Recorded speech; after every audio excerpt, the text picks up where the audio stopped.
ever experiencing in my life, which says a lot because I've survived not one, but two traumatic brain injuries. Oh my God.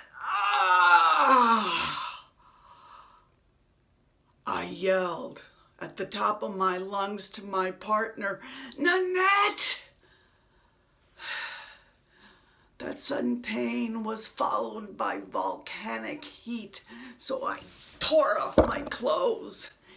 And she comes and she sees me naked and she says, "Are you okay?" "No, no." "Why are you naked?" "Hot, hot."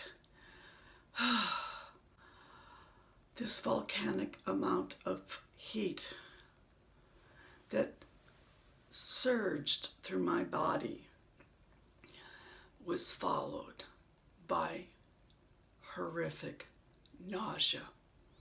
"Tums! Tums!" I yelled. And she ran to the bathroom to get me some Tums, and I chugged them like there was no tomorrow. And then, as quickly as the pain had come, it ended. And the Tums began to take their effect, and the nausea began to subside. And I actually reached a place where I could put my clothes back on.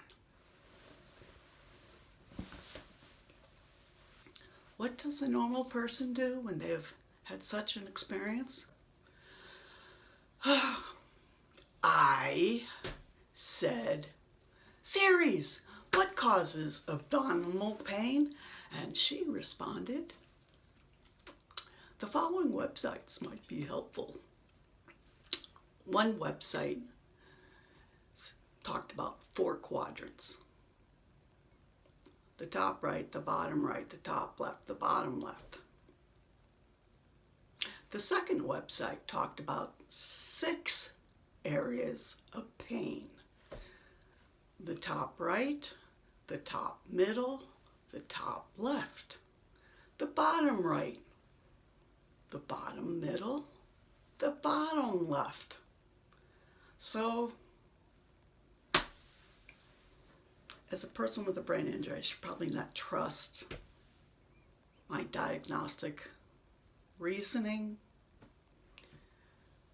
but I went through the list and I eliminated them all. Meanwhile, Nanette saying, "Are you sure you don't want to go to the hospital?" Why bother? I have no pain, the nausea's going away, and the volcanic heat flash is subsiding. And so it was that I ignored that pain.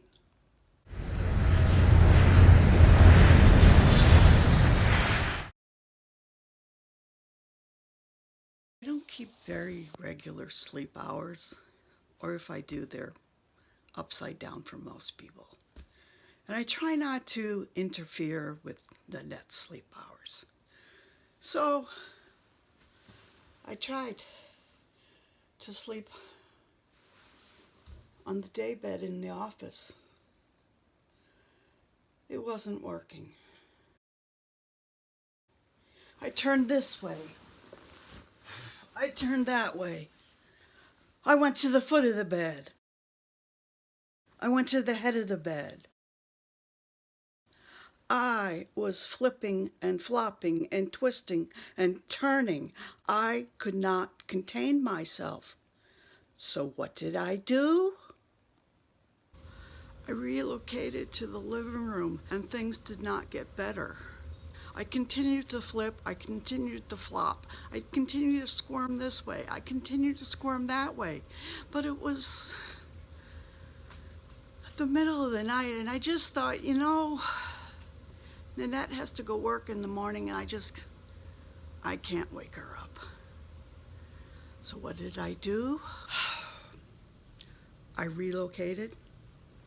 I relocated to the bay window in the living room where we have this beautiful chaise, purple chaise.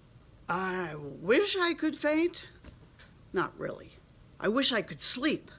But like Goldilocks in the Three Bears story, this used to be Goldie has made her way to a third location, and I cannot get comfortable.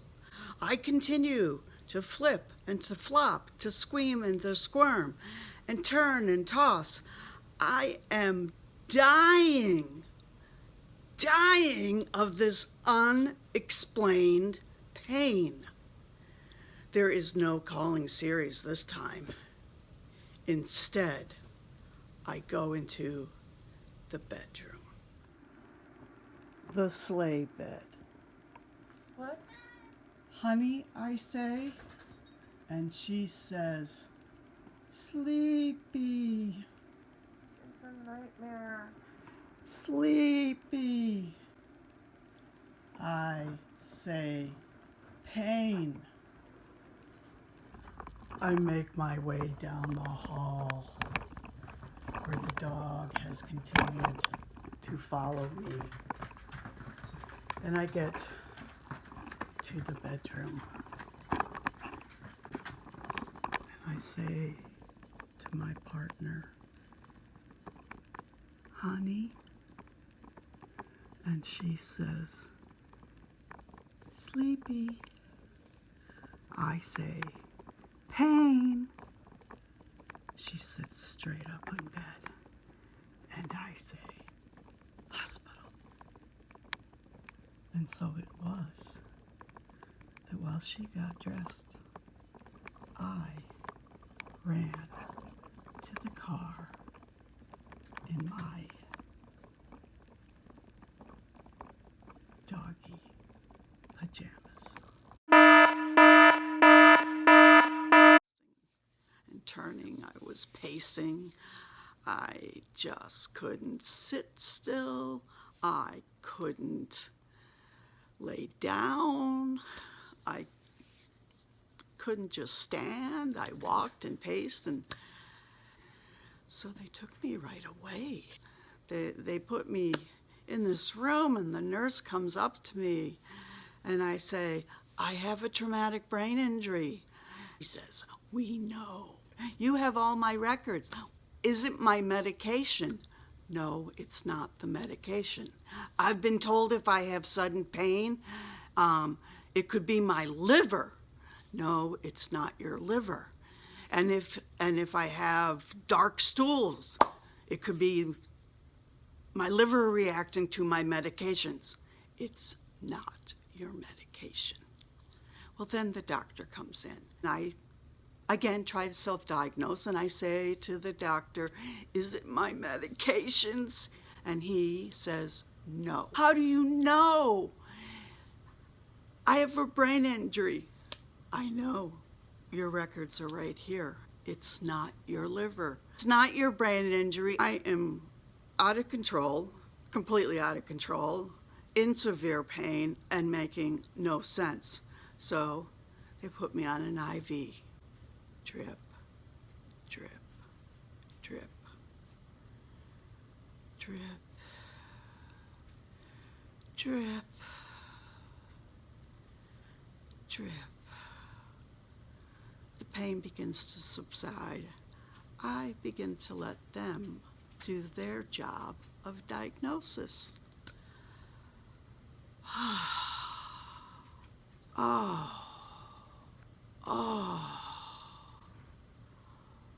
wow. How did you know it wasn't the brain injury and the medication? The doctor starts laughing at me. Laughing, laughing, laughing, laughing. What the hell is he doing laughing at a patient? The doctor and the nurse look at each other like there's some inside joke. And then he says to me, you were doing the kidney stone dance. Oh my God. I had pain a couple of weeks ago that was really, really bad. But I didn't come in because it went away. Oh, that was probably a stone leaving the kidney, going into the urinary tract. And tonight, we think you passed it.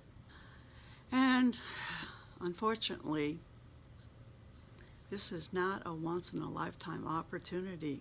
When a person has passed one stone, they are very likely to experience it again and pass another.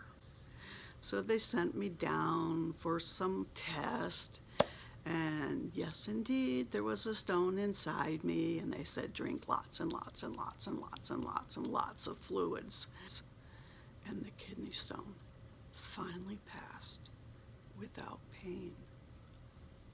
I was very lucky. And the moral of this story is, if you or someone you love is flipping and flopping with the most unbelievable pain, don't wait.